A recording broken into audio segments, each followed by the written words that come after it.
एक बार एक छोटे से गांव में जिसका नाम था लोहच, दो बच्चे थे, मैक्स और टैमी।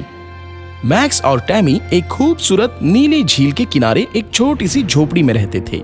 अब हर हफ्ते सोमवार को, जो मार्की शहर में मार्केट डे था, मैक्स और टैमी अपनी शॉपिंग करने जाते। सोमवार को हमेशा की तरह मैक्स अपनी खिड़की से बाहर झांकने से पहले ही वो मार्की के लिए रवाना हो गए। खरीदारी के लिए बढ़िया सुबह है। हाँ वो तो है। वो आकाश की ओर देख रहे थे। वो तैयार होने के लिए गए, तब अचानक उन्हें गड़गड़ाहट की आवाज सुनाई दी।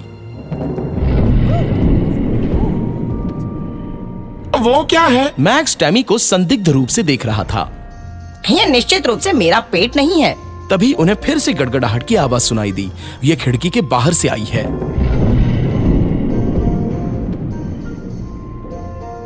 मुझे उम्मीद है कि ये बारिश और हमारी खरीदारी यात्रा को खराब नहीं करेगी। अरे नहीं, मुझे आशा है कि मैं इस यात्रा के लिए उत्सुक नहीं हूँ। चलो, बारिश शुरू होने से पहले जल्दी चलो। मैक्स को खुश करने के लिए टैमी ने कहा। टैमी और मैक्स अपनी छोटी लाल कार में सवार हो गए और जल्दी ही बाजार गए। मार्की शहर बहुत दूर एक पहाड़ी पर बसा हुआ था, इसलिए उन्हें घर लौटने के लिए पूरा दिन लग जाता था। फिर थोड़ी देर बाद वही गड़गड़ाहट की आवाज सुनाई दी। झील के बाहर एक विशालकाय सिर दिखाई दिया। ये एक राक्षस था। राक्षस झील से बाहर निकल आया और किनारे पर बैठ गया। मैं बहुत भूखा हूँ और मेरा पेट लड़खड़ा रहा है। मुझे जल्द ही नाश्ता खोजने की जरूरत है। वो इधर उधर देखने लगा और पास में ही एक मकान भी देखा। याहू! ये छत मेरे नाश्ते के लिए ठीक रहेगी।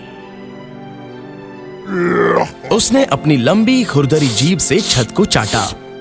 राक्षस ने मैक्स और टैमी के घर की छत को खाना शुरू कर दिया। राक्षस ने आधी छत खा ली और अपना पेट पाल लिया। मेरा पेट भरा हुआ है, लेकिन छत के बचे हुए हिस्से को मैं कैसे छोड़ सकता हूँ? तो वो बैठ गया और छत के शेष हिस्से को खा गया। ये तो वाकई स्वादिष्ट था, दानव ने कहा और अंत में संतुष्ट हो गया। उस शाम जब मैक्स और टैमी घर लौटे तो बिना छत के अपना घर देखकर हैरान रह गए। अरे बाप रे, हमारी छत गायब हो गई है। ये कैसे हो गया? दूर होने पर भयानक तूफान आया होगा शायद। मुझे यकीन है कि मैंने आज सुबह गड़गड़ाहट की आवाज सुनी, तो शायद हुआ भी होगा। अब छत की मरम्मत शुरू करने के लिए बहुत देर हो चुकी है। चलो कल सुबह काम शुरू करते हैं। आंट मैरी के घर चले और अपने लिए एक तंबू ले लेते हैं, टैमी ने कहा। आंटी मैरी का घर बहुत दूर नहीं था, इसलिए वो जल्द से लौट आए और एक तंबू लगा दिया। उन्होंने फिर एक कैंप फायर जलाया और उसके सामने बैठ गए।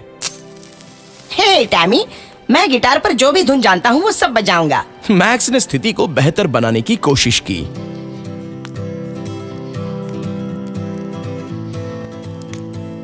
अरे ये बहुत अच्छा लग रहा है। टैमी ने ताली बजाकर और गाना गाकर मैक्स का साथ दिया। उन्होंने संगीत बजाया और कुछ समय के लिए गाना गाया, जब तक कि वो सो नहीं गए। अब झील के पास में राक्षस पूरी छत खाने के बाद पेट दर्द को लेकर संघर्ष कर रहा था।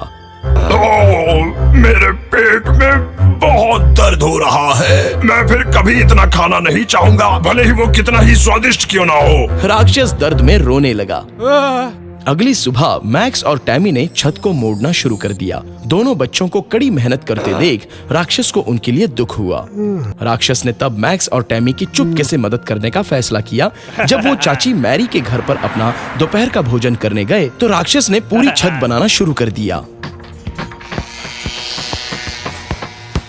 मैक्स और टैमी अपने घर की छत देखने के लिए घर लौट आए तो वो हैरान थे।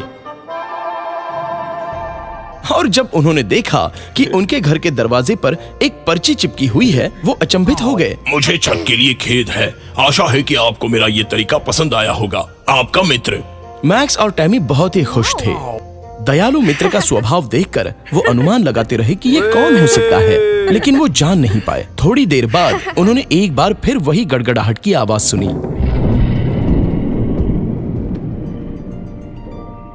लगता है किसी ने आवाज लगाई।